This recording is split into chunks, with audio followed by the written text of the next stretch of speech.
છેતરપિંડી કમિટીની રચના થઈ છે અમરેલીમાં, એ બાબતે મારે કેટલીક બાબતો લોકોને જણાવવી છે. કેમ કે બધી વસ્તુ મીડિયામાં આવતી નથી. મીડિયાને પણ બધું જ સાચી વાત, બધું જ સત્ય લોકો સુધી પહોંચી જાય એમાં રસ નથી હોતો. બીજું કે જે કઈ નેતાઓ જ્યારે જે ઘટનાનું નેતૃત્વ કરતા હોય, ભાજપના હોય કે કોઈ પણ પક્ષના હોય, એમાં ગુજરાતમાં સૌથી મોટી તકલીફ એ છે કે નેતાને પોતાને કાયદાની જાણકારી નથી હોતી. એટલે સરકારી માણસો જે કાંઈ હોય છે, પોલીસ વાળાઓ કે કલેક્ટરો કે જે કાંઈ પંચાયતના, એ કાયમ માટે નેતાઓને છેતરી જાય એટલે જનતા સાથે અન્યાય થાય. કેમ કે ગુજરાતમાં કાયદો જાણતા હોય, એક પ્રોસેસ જાણતા હોય એવા નેતાઓ છે નહીં. એટલે અધિકારીઓ માટે આસાન થઈ જાય છે નેતાને છેતરી જવાનું અને લોકોની આંખમાં ધૂળ નાખવાનું, અને પછી ટીવીના માધ્યમથી અલગ મલગના સાચા ખોટા પ્રશ્નો ઉભા કરી અને લોકોને ગુમરાહ કરવાનું કામ આ ભાજપ વાળા અને પોલીસ વાળા ભેગા મળીને કરતા હોય છે. સૌથી પહેલા આપણે વાત કરીએ કે આજે અમરેલીમાં SIT એટલે કે સ્પેશિયલ ઇન્વેસ્ટિગેશન ટીમ બની છે, જે SPએ પોતે બનાવી છે, જે પબ્લિકની આંખમાં ધૂળ નાખવા માટે, ભાજપની દલાલી કરવા માટે બનાવેલી છે. કેમ કે આ લોકો એટલા બધા સજ્જન માણસો હોત, એટલા બધા ન્યાયપ્રિય, સંવિધાન પ્રિય માણસો હોત તો ખોટું જ ન કરતા ને. ખોટું કરી લીધું છે, ધરાઈને ખોટું કર્યું છે, બેફામ ખોટું કામ કર્યું છે, અને હવે તપાસનું નાટક કરવાનું છે. ચલક ચલાણું જે આપણે ભણવામાં આવતું હતું, એ ચલક ચલાણું ચાલુ થયું છે. હવે આ SIT ના નામે ગઈકાલે રાતથી ઘટના ચાલુ થઈ કે ભાઈ રાત્રે મેડિકલ ચેકઅપ કરાવવા માટે એક ટીમ પોલીસની પેલી દીકરીને લેવા ગઈ એના ઘરે, અને લઈને આવતા હતા તો રસ્તામાં પરેશભાઈએ એમને રોક્યા અને પાછા ગયા, અને પછી પાછા મેડિકલ સ્ટાફ એના ઘરે ગયો, મેજિસ્ટ્રેટ ગયા વગેરે. બધો તમાશો ગઈકાલે રાત્રે SITની ટીમે કર્યો. આ SIT અમરેલીના ભાજપના એજન્ટ SPએ કર્યો. મારું કાયદાનું નોલેજ જ્યાં સુધી છે ત્યાં સુધી આપણે એવું સમજીએ કે મેડિકલ તપાસ કોની થાય? મેડિકલ તપાસ બે વ્યક્તિની થાય. એક કે જે ભોગ બનનાર હોય, પીડિત હોય, કોઈ પણ વ્યક્તિ ઉપર શારીરિક હુમલો થયો હોય, બળાત્કાર થયો હોય, હથિયારોથી ઈજા કરવામાં આવી હોય, પોલીસે માર માર્યો હોય, કોઈ પણ XYZ વ્યક્તિ કે જેની ઉપર ઈજા થઈ છે, જેને એનું મેડિકલ તપાસ કરાવવાનું હોય. અને એક આરોપીનું મેડિકલ તપાસ કરાવવાનું હોય. કેમ કે આરોપીને પોલીસની કસ્ટડીમાં લેતા પહેલા ઘણી વખત ક્યાંક ચોરી થઈ હોય, પછી લોકો પકડીને ચોરને ઢીબી નાખે, તો પોલીસ એને એરેસ્ટ કરતા પહેલા એનું મેડિકલ તપાસ કરાવે, જેથી કરીને કાગળ ઉપર, રેકર્ડ ઉપર એ વાત આવે કે પોલીસે પકડ્યો એની પહેલા આને કોઈએ મારી લીધો છે અને આટલી વસ્તુ વાગી છે. હવે ફરિયાદીનું મેડિકલ તપાસ ક્યારે થાય અને આરોપીનું મેડિકલ તપાસ ક્યારે થાય? આરોપીનું મેડિકલ તપાસ પોલીસ પકડે ત્યારે, એરેસ્ટ બતાવતા પહેલા અથવા એરેસ્ટ બતાવ્યા પછી. પબ્લિકે મારીને મોકલ્યો હોય તો પહેલા કરાવતા હોય છે. પબ્લિકે માર્યા વગર પોલીસે સીધો આરોપી એરેસ્ટ કર્યો હોય તો એરેસ્ટ બતાવ્યા પછી આરોપીનું મેડિકલ તપાસ પોલીસ કરાવતા હોય છે, કોર્ટમાં રજૂ કરતા પહેલા. એટલા માટે કે અમે આરોપીને કોઈ પણ પ્રકારનો માર મારેલ નથી એવું મેડિકલ સર્ટિફિકેટ લઈને જ આરોપીને કોર્ટમાં રજૂ કરવામાં આવતો હોય છે. ફરિયાદીનું મેડિકલ તપાસ ક્યારે કરવામાં આવે? ધારો કે કોઈ બળાત્કાર થયો છે કે કોઈ હત્યાના કોશિશની ગુનો બન્યો છે, ત્યારે ફરિયાદીનું મેડિકલ તપાસ કરાવે. પણ ફરિયાદીની મેડિકલ તપાસ ક્યારે થાય? જ્યારે FIR લખાઈ જાય. હું કોઈ ગુનાનો ભોગ બનનાર પીડિત વ્યક્તિ હોઉં, હું પોલીસ સ્ટેશન જાઉં, પોલીસને હું કહું કે મને ફલાણા ભાઈએ માર માર્યો છે, મારી ઉપર બળાત્કાર થયો છે કે મારી સાથે આમ થયું છે, તો સૌથી પહેલા પોલીસે મારી FIR લખવાની હોય. ત્યારબાદ તાત્કાલિક મારું મેડિકલ તપાસ કરાવવાનું હોય. મેડિકલનો પુરાવો લેવા માટે, મને જે વાગ્યું હોય એનો પુરાવો લેવા માટે મેડિકલ તપાસ થાય. ગઈકાલે ભાજપના એજન્ટ SPએ જે પોલીસ પાયલબેનના ઘરે મોકલી, એમાં FIR તો થઈ નથી. પાયલબેને સ્પષ્ટ એવું કીધું છે કે મને પોલીસે માર માર્યો છે. હવે માર મારવાની ઘટના બની છે 30 તારીખે રિમાન્ડ દરમિયાન. 30 તારીખનો માર ગઈકાલે, એટલે કે તારીખ 7 તારીખ સુધી એ માર કેવી રીતે શરીર ઉપર રહે? અને FIR લખ્યા વગર પોલીસને એવું કેમ લાગે છે કે મેડિકલ તપાસ કરાવી? કેમ કે પોલીસ જાણે છે કે આખો મુદ્દો પોલીસ ગુમરાહ કરવા માંગે છે. મેડિકલ તપાસ કરાવશે, મેડિકલ તપાસમાં કંઈ આવશે નહીં, નીલ રિપોર્ટ આવશે, એટલે પછી ચીયર લીડર્સ બધી ભાજપની જે હશે એ નાચવા માંડશે કે જુઓ આ મેડિકલ રિપોર્ટ શૂન્ય આવ્યો, મેડિકલ રિપોર્ટ નીલ આવ્યો. 30 તારીખનો માર 7 તારીખે મેડિકલ તપાસમાં આવે નહીં એ વાત પોલીસ જાણે છે. પોલીસ એ પણ જાણે છે કે એફઆઈઆર લખ્યા પહેલા ફરિયાદીનું મેડિકલ તપાસ કેવી રીતે થઈ શકે? તમે એની એફઆઈઆર લખો માર માર્યા બદલની અને પછી એ મારનું મેડિકલ તપાસ કરાવો. આટલી વાત પોલીસ જાણે છે, પણ જે નેતાઓ આગેવાની કરે છે આ ઘટનાની, એ નેતાઓ આટલો કાયદો નથી જાણતા, એટલે પોલીસ આપણને કાયમ માટે છેતરી જાય છે. હવે સૌથી મોટી વસ્તુ કે આ એસઆઈટી નું ગતકડું જે પોલીસે કર્યું છે ભાજપના કહેવાથી, એ એક પ્રકારનું નાટક છે. તમે જે ખોટું કર્યું છે તમે સ્વીકારો છો, તો સીધી એફઆઈઆર લખવાના બદલે આ એસઆઈટી નું નાટક કેમ? ગુજરાતમાં 500 એસઆઈટી બની. ઉનામાં દલિત સમાજ ઉપર અત્યાચાર થયો, એસઆઈટી બની. મોરબી કાંડમાં એસઆઈટી બની, બ્રિજ તૂટી ગયો એમાં. રાજકોટના અગ્નિકાંડમાં એસઆઈટી બની. વડોદરાના હરણી કાંડમાં એસઆઈટી બની. એક ખટારો ભરાય એટલી એસઆઈટી ભાજપ વાળાએ બનાવી છે. પરિણામ શું? શૂન્ય. એસઆઈટી શું કામ બનાવવામાં આવે? લોકોને ગુમરાહ કરવા માટે. એસઆઈટીના નામે અલગ અલગ લોકોને પોલીસ સ્ટેશને લાવી અને નિવેદનના નામે ધમકાવવામાં આવે. એસઆઈટી નું નામ છે એટલે આમ એસઆઈટી એવો શબ્દ મગજમાં આવે એટલે એમ થાય કે આ મોટી તોપ હશે. નોર્મલ પોલીસ આવે તો હજુ પબ્લિકને એમ લાગે કે નોર્મલ પોલીસ છે. એના એ જ પોલીસને એસઆઈટી નું નામ આપીને ખોફ ઉભો કરવા માટે થઈને ભાજપના દલાલો આવી એસઆઈટી બનાવે. એટલે એસઆઈટી ફોટો સેશન કરે, ગામમાં ગાડીઓ આવે, મેડિકલ કરાવવાનું છે, એસઆઈટી સમક્ષ હાજર થવાનું છે, એસઆઈટી આમ, એસઆઈટી ફલાણું, એસઆઈટી ઢીકણું. એસઆઈટીના નામે ડર ઉભો કરી ઘટના સાથે જોડાયેલા જે કાંઈ સાક્ષીઓ હોય, નિવેદનો હોય, પુરાવા હોય, એને ડરાવી, ધમકાવી, અષ્ટમ પષ્ટમ સ્ટેટમેન્ટ લઈ અને ફીંડલું વાળી દેવાની પ્રોસેસ એટલે એસઆઈટી. હવે મારે એક વસ્તુ રજૂ કરવી છે કે પાયલબેનને રાત્રે 12 વાગ્યે, જે દિવસે રાત્રે 12 વાગ્યે પોલીસ વાળા એરેસ્ટ કરી ગયા, એ દિવસે તારીખ હતી 27 તારીખની રાત હતી. 27 તારીખે સવારે શું થયું એ પહેલા જોઈએ. આ એક દિવ્ય ભાસ્કર છાપાનું કટિંગ છે. દિવ્ય ભાસ્કરનું 27 તારીખે એના વેબ વર્ઝનમાં, એનું જે વેબસાઇટ છે divyabhaskar.com.in માં, આ એનું 27 તારીખનું પેપર કટિંગ છે.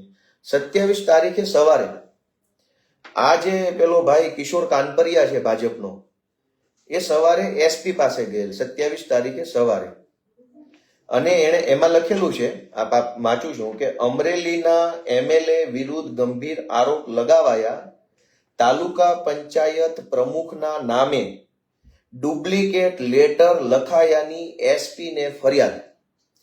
એસપીને ફરિયાદ કિશોરે પોતે આપેલી છે 27 તારીખે સવારે અથવા બપોરે અથવા ગમે ત્યારે.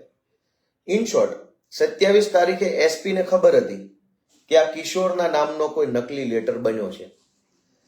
પછી 27 તારીખે પોલીસ રાત્રે પાયલબેનને ગુંડાઓની જેમ કિડનેપ કરી અને પોલીસ સ્ટેશન લઈ આવ્યા. આખી રાત પોલીસ સ્ટેશનમાં બેસાડી રાખ્યા.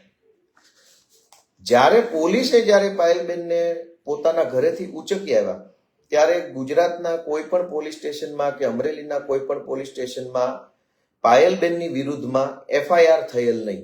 આ મારી પાસે એફઆઈઆર ની કોપી છે અમરેલીની પાયલબેનના કેસની.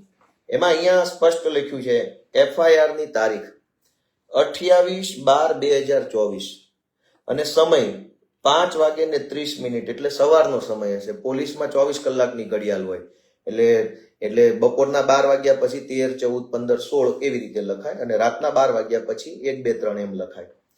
સવારના વહેલા 5:30 વાગ્યે આ એફઆઈઆર લખેલ છે 28 તારીખે. વગર એફઆઈઆર રાતના 12 વાગ્યે પાયલબેનને પોલીસે કિડનેપ કરી અને પોલીસ સ્ટેશન લઈ ગયા. પછી સવારે 5:30 વાગ્યે, રાતના 12 વાગ્યા પછી 28 તારીખ થઈ ગઈ. વહેલી સવારે 5:30 વાગ્યે કિશોર કાનપરિયાની સહીથી પોલીસે એફઆઈઆર લીધી છે. આ એફઆઈઆર ને આપણે પેલા વાંચીએ.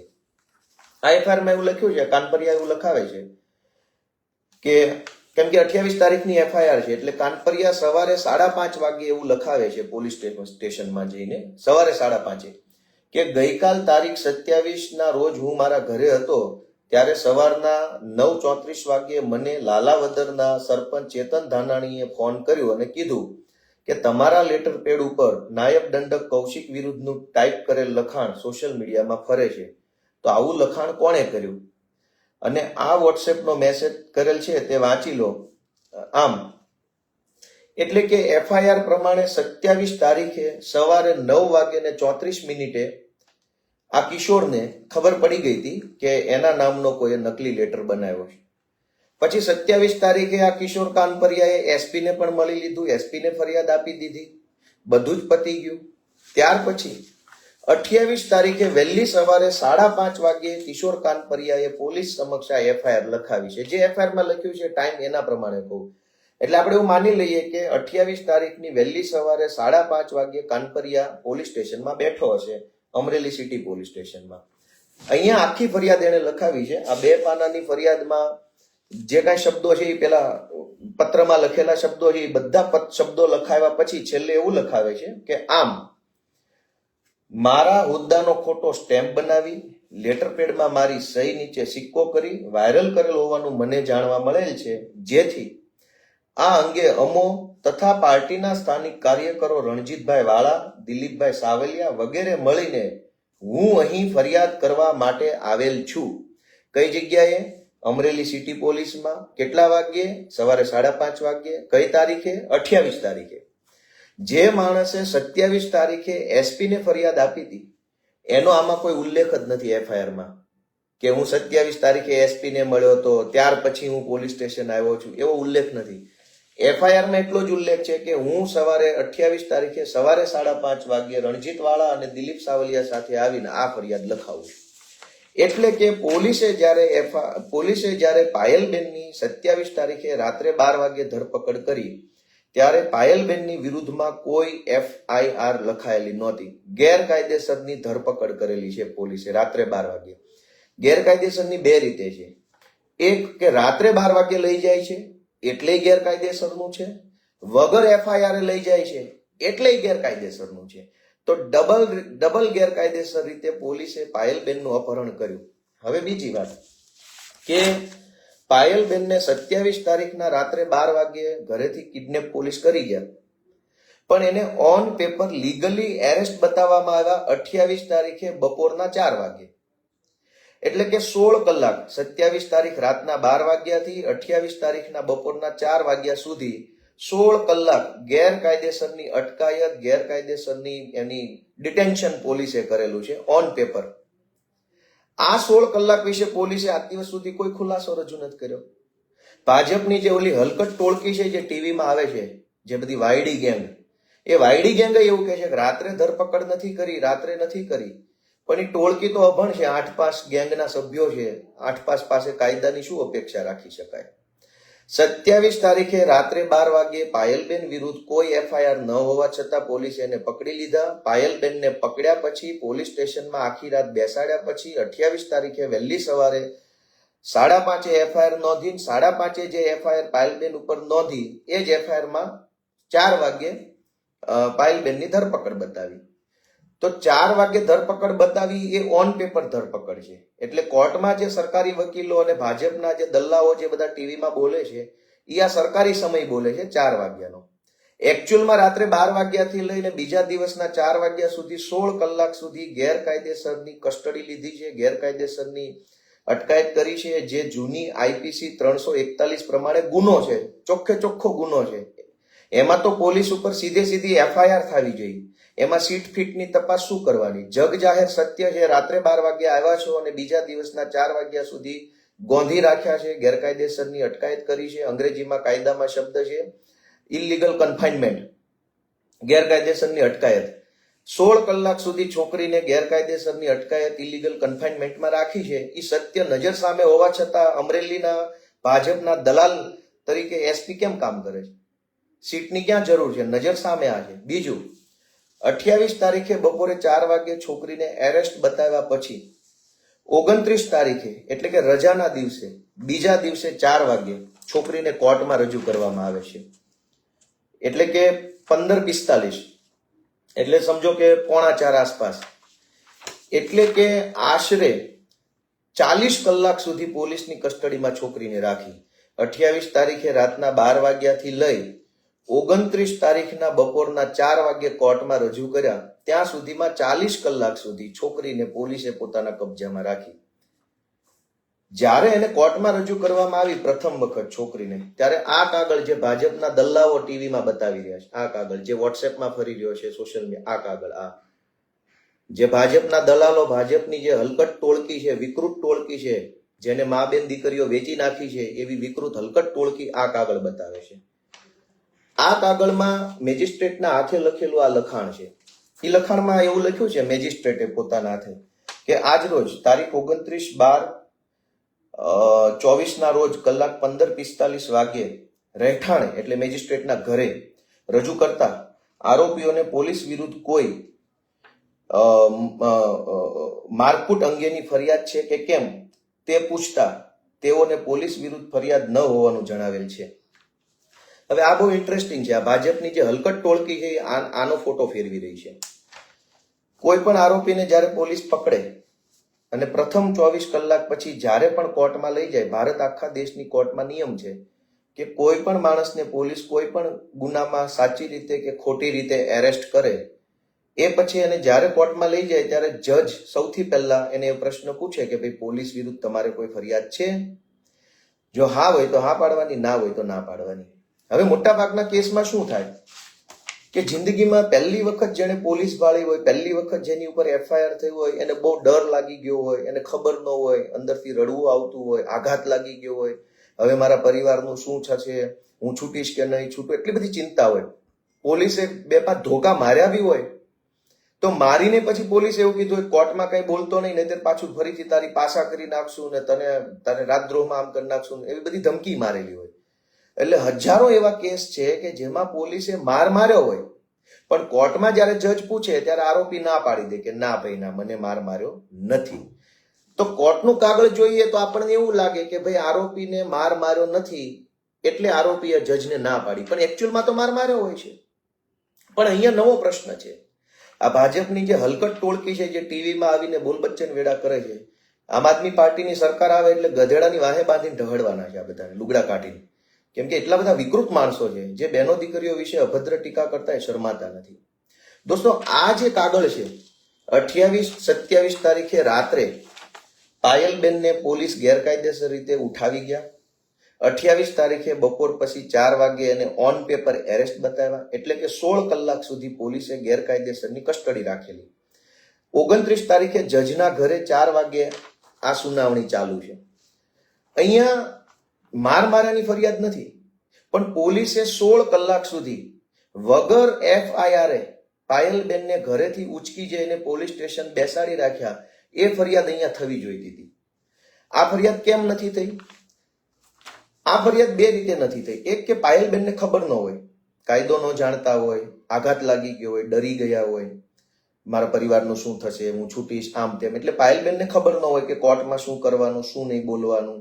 એટલે બની શકે, અથવા પાયલબેનને એ પણ ન ખબર હોય કે વગર એફઆઈઆર અને એફઆઈઆર હોય તો પણ પોલીસ 16 કલાક સુધી અધરો અધર ઉપલક એમ જ એરેસ્ટ બતાવ્યા વગર પોલીસ સ્ટેશનને ગોંધી રાખી શકે નહીં. આ વાતની જાણ પાયલબેનને તો ન હોય, પણ કોંગ્રેસમાંથી આવેલા વકીલને તો આ ખબર હતી કે પાયલબેનને રાતના 12 થી બીજા દિવસના 4 વાગ્યા સુધી એમનામ બેસાડી રાખેલ છે, ગોંધી રાખેલ છે, ગેરકાયદેસર અટકાયત કરેલ.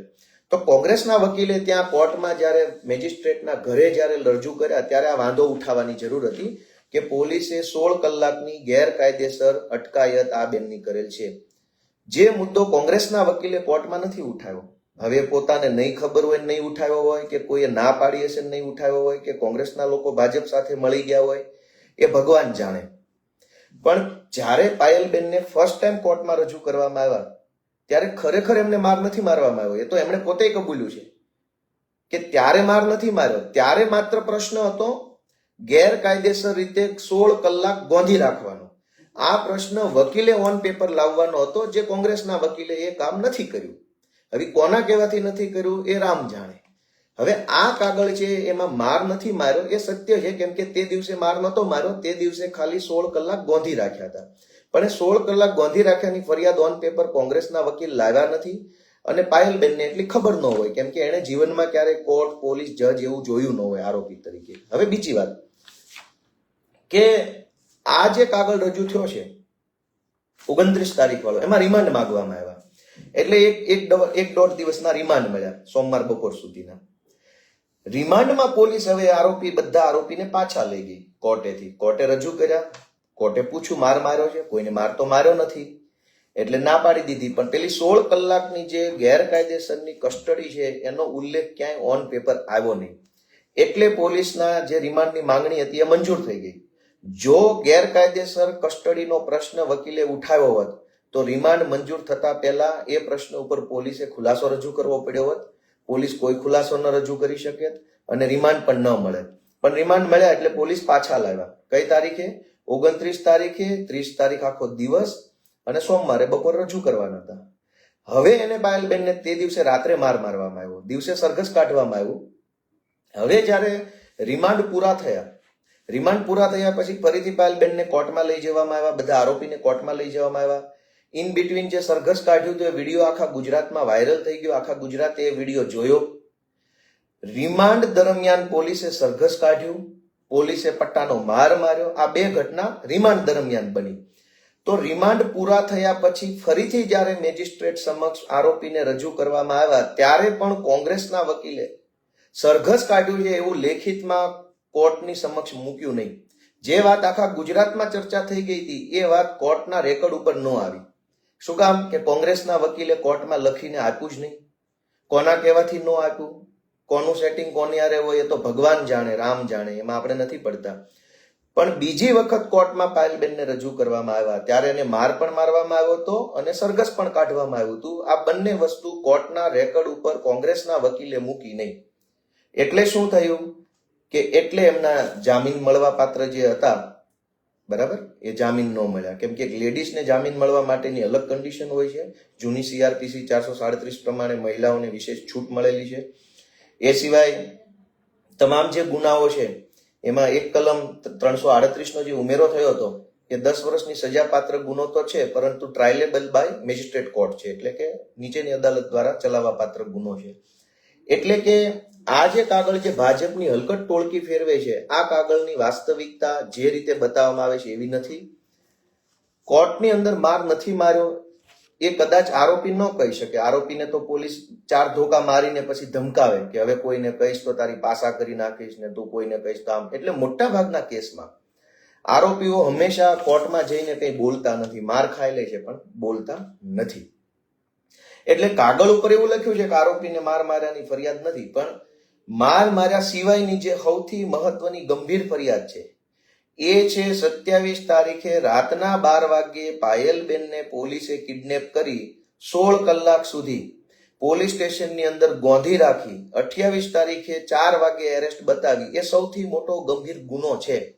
એના ઉપર ભાજપની હલકટ ટોળકી કે ભાજપના દલાલ SP કે પોલીસ વાળા કેમ નથી બોલતા કે 16 કલાક સુધી એક છોકરીને બેસાડી રાખી, પછી 24 કલાક લોકઅપમાં રાખ્યા, પછી બીજા 24 ને બીજા 12 કલાકના રિમાન્ડ મેળવ્યા. એમ કુલ 70 કલાક સુધી એક છોકરીની પોલીસે કસ્ટડી રાખી. 70 કલાક સુધી પોલીસની કસ્ટડીમાં છોકરી રાખવામાં આવી, પછી પાછા 1-2 દિવસ જેલમાં રહેવામાં આવ્યું. આ બધી ઘટના નજર સામે થઈ હોવા છતાં તપાસનું નાટક SPએ ચાલુ કર્યું છે. તમારામાં હિંમત હોય તો જૂની IPC 441 પ્રમાણે PSI વિરુદ્ધ ગુનો દાખલ કરો. એમાં તપાસ ક્યાં કરવાની જરૂર છે? અને મેડિકલ વાળો માર માર્યા વાળો ભાગ અને ગેરકાયદેસર રીતે ગોંધી રાખવા વાળો ભાગ, આ બે અલગ ઘટના બની છે એક સાથે.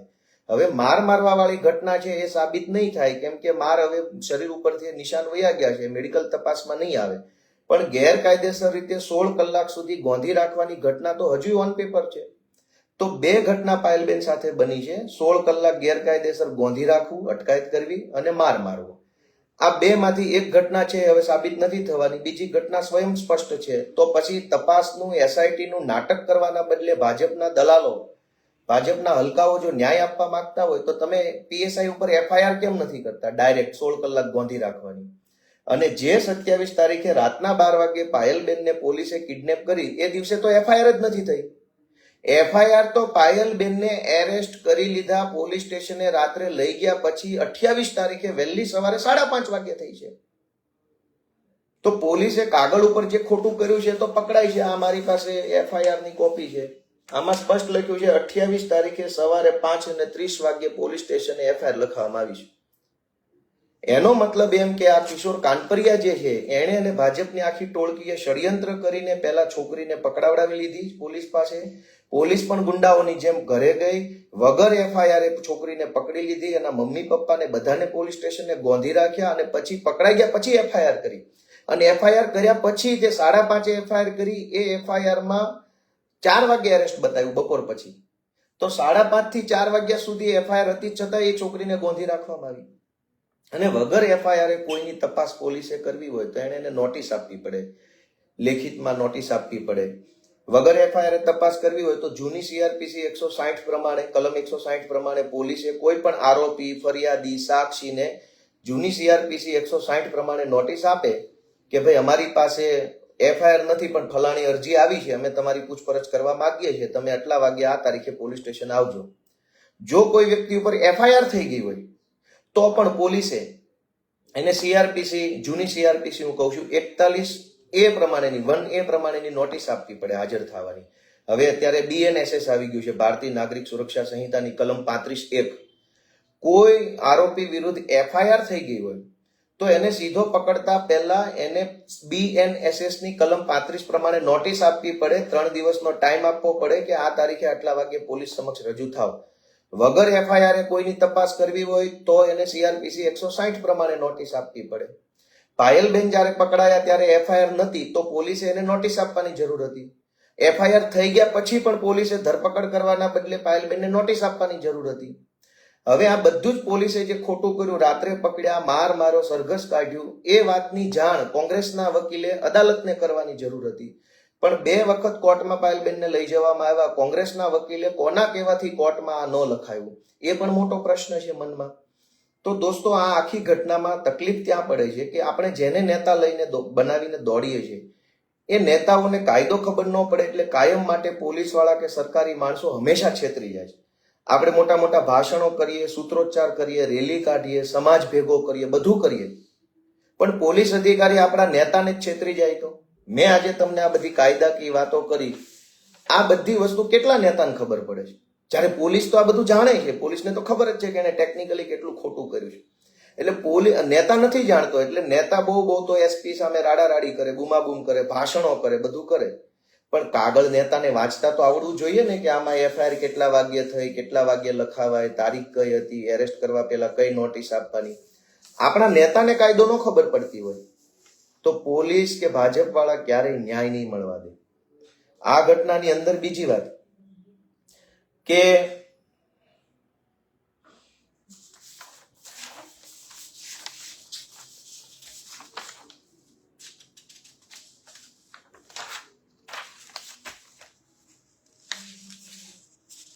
હવે આ ઘટનામાં એક બીજી મહત્વની વાત છે કે આ એફઆઈઆર વહેલી સવારે 5:30 વાગ્યે ક્યાં લખવામાં આવી છે કે એલ ખટાણા પીઆઈ, એનું નામ આખું છે કમલેશ લક્ષ્મણભાઈ રબારી, પોલીસ મથકનો હવાલો નહીં કે હા બસ KL Khatana PI, Amreli city police station, આમાં લખ્યું છે. પણ આની તપાસ કોણ કરે છે? જયકુમાર મેરુભાઈ પરમાર, JM પરમાર. હવે જનરલી ગમે તે પોલીસમાં એવું હોય છે કે કોઈ પણ પોલીસ સ્ટેશનમાં ગુનો નોંધાય તો તપાસ એ જ પોલીસ સ્ટેશનની અંદર થતી હોય છે, પણ કોઈ વિશિષ્ટ કેસ હોય તો લેખિત આદેશ કરીને તપાસને બીજા અધિકારીને સોંપવામાં આવે. પણ બીજા અધિકારીને સોંપે તો બહુ તો 1 દિવસ પછી સોંપે, 2 દિવસ પછી સોંપવામાં આવે, 5 દિવસ પછી સોંપવામાં આવે, અઠવાડિયા પછી સોંપ, એવું શક્ય છે. પણ જે દિવસે એફઆઈઆર લખાય તે જ દિવસે લખ્યા પછીની બીજી સેકન્ડે કોઈ બીજા અધિકારીને સોંપવામાં આવે એવું બહુ ઓછું બનતું હોય છે. અહીંયા આ જે 2 એફઆઈઆર છે એમાં અહીંયા KL ખટાણાનું નામ લખ્યું, જે અમરેલી સિટી પોલીસ ઇન્સ્પેક્ટર છે. આણે 5:30 વાગ્યે આખી એફઆઈઆર લખ્યા પછી તરત અને તરત JM પરમારને આ તપાસ સોંપી દીધી છે. તો આ તપાસ JM પરમારને તાત્કાલિક સોંપવાનો આદેશ કયા ભાજપ વાળાના કહેવાથી આપવામાં આવ્યો? કેવી રીતે આ JM પરમારને તપાસ સોંપવામાં આવી? બીજી બહુ મહત્વની વસ્તુ કે આ ગુનો જ્યારે નોંધાયો, જ્યારે આ હું એફઆઈઆર ની વાત કરું છું, આ એફઆઈઆર છે સવારે 5:30 વાગે કે જ્યારે પાયલબેનની ધરપકડ થઈ ચૂકી છે. એ વખતે એફઆઈઆર જ્યારે પોલીસે લખી ઓનલાઈન ચડાવી ત્યારે કઈ કલમ લાગેલી છે? 336(2), 336(3), 336(4), 340, 353, 356, 356, 319 અને 66 આટલી કલમ લાગેલી છે. કાયદા પ્રમાણે આ બધી જ કલમ, બહુ સમજવા જેવા પોઈન્ટ ઉપર હું વાત કરું છું, કાયદા પ્રમાણે આ બધી જ કલમ 7 વર્ષ અથવા 7 વર્ષ કરતા ઓછી સજાને પાત્ર ગુનાની કલમ છે. એટલે કોઈ કલમમાં 2 વર્ષની સજા હોય, કોઈ કલમમાં 6 મહિનાની, કોઈ કલમમાં 3 વર્ષની, કોઈ કલમમાં 5 વર્ષની, પણ 7 વર્ષ કરતા વધુ સજાની જોગવાઈ હોય એવી એક પણ કલમ એફઆઈઆર લખાય ત્યારે નહોતી. એફઆઈઆર ક્યારે લખાય? 28 તારીખે સવારે 5:30. તો એફઆઈઆર લખાઈ ગયા પછી 28 તારીખ આખો દિવસ આ એફઆઈઆર 7 વર્ષ અથવા 7 વર્ષ કરતા ઓછી સજાને પાત્ર ગુનાની એફઆઈઆર હતી. ઇન્ટરેસ્ટિંગ વાત છે. હવે કાયદામાં એવી જોગવાઈ છે કે જે એફઆઈઆરમાં ભલે ગમે તેટલી કલમ લાગે પણ 7 વર્ષ અથવા 7 વર્ષ કરતા ઓછી સજાને પાત્ર ગુનાની કલમો લાગેલ હોય એવા ગુનામાં પોલીસે કોઈની ધરપકડ કરવી નહીં, પરંતુ નોટિસ આપવી. કઈ નોટિસ? BNSS 35 મુજબની નોટિસ આપવી, જેને જૂની CRPCમાં 41(1A) ની નોટિસ કહેવાય. જે ગુનામાં 7 વર્ષ કરતા ઓછી સજાની કલમો લાગેલ હોય એ ગુનામાં પોલીસે કોઈની ધરપકડ કરવી નહીં, પરંતુ નોટિસ આપવી, હાજર રહેવાની, 3 દિવસની, 5 દિવસની. પાયલબેનને જ્યારે બપોરે 4 વાગે ઓન પેપર એરેસ્ટ બતાવ્યા, જે દિવસે 28 તારીખે બપોરે 4 વાગે પાયલબેનને એરેસ્ટ બતાવ્યા, ત્યારે એકચ્યુઅલમાં એફઆઈઆર 7 વર્ષ કરતા ઓછી સજાને પાત્ર ગુનાની કલમો વાળી એફઆઈઆર હતી અને એટલે પોલીસને પાયલબેનને એરેસ્ટ કરવાનો હક નહોતો. પોલીસે પાયલબેનને લીગલ નોટિસ આપવાની હતી અને 3 દિવસમાં હાજર રહેવાનો ટાઈમ આપવાનો હતો. એ વાત પોલીસે ખોટું કર્યું છે. એક તો રાત્રે 12 વાગ્યાથી બપોરના 4 વાગ્યા સુધી 16 કલાક બેસાડી રાખ્યા. એક તો એફઆઈઆર ન હોવા છતાં પાયલબેનને એરેસ્ટ કર્યા. એફઆઈઆર થયા પછી પણ એરેસ્ટ કરવાનો પોલીસને પાવર નહોતો, કેમ કે 7 વર્ષ કરતા ઓછી સજા પાત્ર ગુનો છે. પાયલબેનને નોટિસ આપવાની હતી, એ નોટિસ પણ પોલીસે નથી આપી. આટલી ગંભીર પોલીસે ભૂલ કરી હોવા છતાં કોંગ્રેસના વકીલે કોર્ટમાં એક પણ વસ્તુ લેખિતમાં આપી નથી. એ કોના કહેવાથી ન આપી એ પણ મોટો પ્રશ્ન છે. હજુ આગળ કે પછી પોલીસે મગજ વાપર્યું કે આ તો બધી 7 વર્ષ કરતા ઓછી સજાને પાત્ર કલમ છે, એટલે પોલીસે પાછળથી કલમનો ઉમેરો કરાવડાવ્યો. 338 જૂની નવી કલમ 338 નો ઉમેરો કરાવ્યો, જે 10 વર્ષની સજાપાત્ર કલમ છે. એટલે કે 10 વર્ષની સજાપાત્ર એક કલમ આવી ગઈ. ટોટલ કેટલી કલમ લાગી છે? 1 2 3 4 5 6 7 8 ને 9 કલમો લાગી છે. આ 9 કલમો 7 વર્ષ કરતા ઓછી સજાપાત્ર ગુનાની કલમ છે. એટલે પોલીસ કોઈને એરેસ્ટ કરી શકે નહીં, છતાંય પોલીસે એરેસ્ટ કરી લીધા, જે ગુનો છે ગંભીર પ્રકારનો. એટલે પોલીસે પાછળથી કલમ 338 એડ કરી. 338 10 વર્ષ સુધીની સજાપાત્ર ગુનો છે. 10 વર્ષ 7 વર્ષ કરતા ઉપરની સજાપાત્ર ગુનો હોય તો પોલીસ કોઈ પણ માણસને વગર નોટિસ આપે એરેસ્ટ કરી શકે છે. એટલે પોલીસે એક ભૂલ કરી અને પાછળથી 338 નો ઉમેરો કરી અને ભૂલ ઢાંકવાની કોશિશ કરી. આ બધી વસ્તુ પાયલબેનને ન ખબર પડતી હોય પણ વકીલને તો ખબર પડતી હોય ને, કોંગ્રેસ પાર્ટીના. તો કોંગ્રેસ પાર્ટીના વકીલે આટલી બધી ગંભીર ભૂલો અદાલત સમક્ષ ન મૂકી અને એટલે જ હવે ભાજપની જે હલકી ટોળકી છે, બોગસિયાઓ છે, આ કાગળ ફેરવી જાય. શું કામ?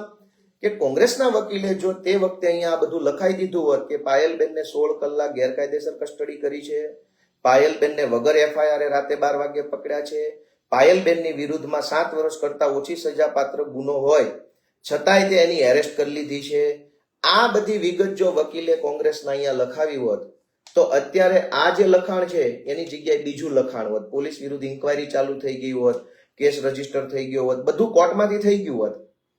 પણ એ બધું નથી થયું. શું કામ? કે આપણા આગેવાનોને તો કઈ કાયદો આવડતો નથી. બસ ભાષણો કરીએ, ન્યાય અપાવી દઉં, આમ કરી દઉં, તેમ કરી દઉં. આપણે ભાષણ સાંભળીએ, આપણને એમ થાય ન્યાય મળશે, પણ ન્યાય એક એક ઝીણામાં ઝીણી વસ્તુ ઉપર નજર રાખવાથી મળે. એમના ન્યાય કેવી રીતે મળશે? એટલે મારું આ બધા કાગળ ઉપરથી એટલું જ કહેવાનું છે કે અત્યારે જે સીટનું નાટક ચાલે છે એ નાટક હજુ પણ કરવાની ભાજપના એજન્ટોએ જરૂર નથી. પ્રાઇમા ફેસી કાયદાનો શબ્દ છે પ્રથમ દર્શની રીતે, એટલે કે સીધી નજરે પહેલી નજરે ગુનો બનતો હોય એવું દેખાય એને પ્રાઇમા ફેસી ગુનો કહેવાય. ઘણી વખત ગુનો છે કે નહીં એ તપાસ કરવા માટે થોડોક ટાઈમ લાગે નક્કી કરવામાં કે ગુનો હશે કે નહીં હોય. અમુક ઘટના એવી હોય જે સ્વયં સ્પષ્ટ હોય, જેમ કે કોઈને છરો મારી દે તો એમાં વિચારવાની જરૂર નથી, ગુનો છે જ. પણ ધારો કે કોઈ એક વ્યક્તિ ટુ વ્હીલર લઈને માર્કેટમાં જાય, દુકાનમાંથી પાછો આવે અને એક સરખી બે ગાડી બાજુમાં પડી હોય, આપણી ગાડી હોય એવી જ ગાડી બાજુમાં પડી હોય, અચાનક ચાવી લગાવે, ચાવી લાગી જાય, બીજાની ગાડી લઈને વયો જાય, ચોરી કરવાનો ઈરાદો ન હોય પણ એક સરખી બે ગાડી પડી હોય એટલે આપણને ભૂલ થઈ જાય, ખ્યાલ ન રહે ઉતાવળમાં, પછી પેલો માણસ ચોરીની ફરિયાદ લખાવા જાય, તો ત્યાં એક વખત એવું વિચારવું પડે કે ખરેખર ચોરી થઈ છે કે ભૂલથી એક ગાડી બદલાઈ ગઈ. કેમ કે આપણી પોતાની ગાડી તો ત્યાં પડી હોય, જેની ગાડી વહી ગઈ છે એને એવું લાગે છે કે ચોરી થઈ છે, આપણે એની ગાડી લઈને જતા રહ્યા, આપણી ગાડી ત્યાં પડી છે. એટલે પોલીસ ગુનો છે કે નહીં એ તપાસવા માટે થોડોક ટાઈમ લેવો પડે. જે ઘટના સ્વયં સ્પષ્ટ છે, જેમાં નક્કી જ છે કે આ ખોટું જ છે, હળાહળ ખોટું છે, એમાં સીટ કેવી? જે ઘટનામાં 16 કલાક સુધી ગેરકાયદેસર વગર FIR પોલીસે ગેરકાયદેસર ગોંધી રાખ્યા છે, એ ઘટના નજર સામે છે, એની સીટની તપાસ કેવી રીતે કરશો? જે FIR નોંધાઈ ગયા પછી પણ 7 વર્ષ કરતા ઓછી સજાપાત્ર ગુનો હતો એટલે પાયલબેનને લીગલ નોટિસ આપીને છોડી મૂકવાના હતા, એ કેસમાં લીગલ નોટિસ ન આપીને ધરપકડ કરી, એ ગુનો બની ગયો છે, ઓન પેપર ડોક્યુમેન્ટ ઉપર આવી ગયો છે. પછી શું સીટ બીટની જરૂર છે? જે પટ્ટાનો માર માર્યો છે એ પટ્ટા હવે મેડિકલ તપાસમાં આવવાના નથી. તમારે ન્યાય જ આપવો હોય, ભાજપના દલ્લાઓએ, ભાજપના હલકાઓએ જો ન્યાય કરવો હોય આ ઘટનામાં, પોલીસે જો ન્યાય કરવો હોય તો આ બે ઘટના છે. જે ઘટના ઉપર તમે આજે FIR કરી શકો છો, સીધો PI પરમાર વિરુદ્ધ ગુનો દાખલ કરવો જોઈએ, એની ધરપકડ કરવી જોઈએ, કોર્ટમાં રજૂ કરવા જોઈએ, આટલા કાગળ તો છે જ. દોસ્તો, આપણે વિચારવાનું છે કે ઘણી વખત આગેવાની લેનારા માણસોને કાયદાનું નોલેજ ન હોય તો પોલીસ વાળા કે સરકારી માણસો છેતરી જાય. ઝીણી કાયદાની નાનામાં નાની બાબત છે, એ બધું બધા નથી જાણતા હોતા. મેં અભ્યાસ કરીને મને 2-3 દિવસથી ખૂબ દુઃખ લાગતું હતું કે કોને કેવું, ટીવી વાળા તો બધું બતાવતા નથી.